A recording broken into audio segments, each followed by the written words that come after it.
പാഠ്യപദ്ധതിയിൽ ഈ ലഹരി ഉപയോഗിക്കുന്ന വിഷയത്തെക്കുറിച്ചുള്ള ഒരു അവബോധം നമ്മുടെ കുട്ടികളുടെ മനസ്സിലേക്ക് കൊണ്ടുവരണം. നമ്മുടെ അധ്യാപകർ എന്താ പുസ്തകം പഠിച്ച് മാത്രം പഠിപ്പിക്കുകയാണ്.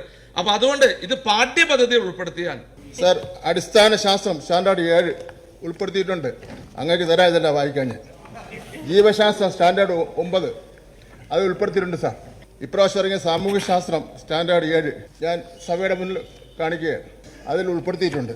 അതുപോലെ തന്നെ കേരള അറബിക് റീഡർ സ്റ്റാൻഡേർഡ് 7 അതിൽ പാഠപുസ്തകത്തിൽ സാർ ഇത് ഉൾപ്പെടുത്തിയിട്ടുണ്ട്.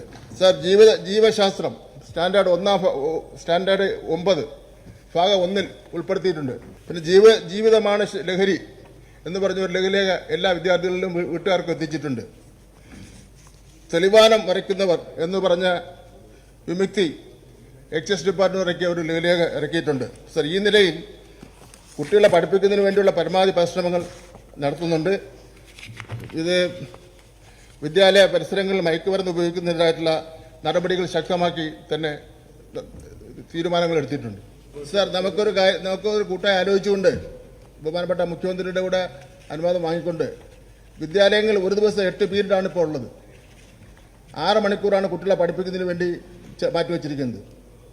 ഒരു മാസത്തിൽ ഒരു പീരീഡ് സാമൂഹ്യ പ്രസക്തിയുള്ള വിഷയങ്ങൾ പഠിപ്പിക്കുന്നതിന് വേണ്ടി മാറ്റിവെക്കുന്ന കാര്യം നമുക്ക് ആലോചിക്കാവുന്നതാണ്. ലഹരി, മാലിന്യ നിർമ്മാർജ്ജനം, കുട്ടികൾക്കെതിരായുള്ള അതിക്രമം തുടങ്ങിയ സാമൂഹ്യ പ്രസക്തിയുള്ള വിഷയങ്ങൾ കുട്ടികൾക്ക് ക്ലാസ് എടുക്കുന്നതിന് സംബന്ധിച്ച് ഉള്ള കാര്യം നമുക്ക് പരിഗണിക്കാവുന്നതാണ്. ഒരു മാസത്തിൽ ഒരു പീരീഡ് ഇതിനു വേണ്ടി നമ്മൾ മാറ്റിവെക്കും. ലഹരി അടക്കമുള്ള വിഷയങ്ങൾ സംബന്ധിച്ചുള്ള ചർച്ച ചെയ്യുന്നതിന് വേണ്ടി മാസത്തിൽ ഒരു സ്പെഷ്യൽ അസംബ്ലി കൂടുന്നതാണ്. നിരന്തര മൂല്യനിർണ്ണയത്തിന് അധ്യാപകർക്ക് അനുവദിച്ചിരിക്കുന്ന 20 മാർക്ക് ഓരോ വിദ്യാർത്ഥിക്കും നൽകുന്ന അവസരത്തിൽ ലഹരി നിർമ്മാർജ്ജനം പോലുള്ള സാമൂഹ്യ പ്രസക്തിയുള്ള വിഷയങ്ങളിൽ മാതൃകാപരമായ പ്രവർത്തനം നടത്തുന്ന വിദ്യാർത്ഥികൾക്ക് മാർക്ക് നൽകുന്നതിൽ മുൻഗണന നൽകുന്നതിനുള്ള നിർദ്ദേശവും നൽകാവുന്നതാണ്.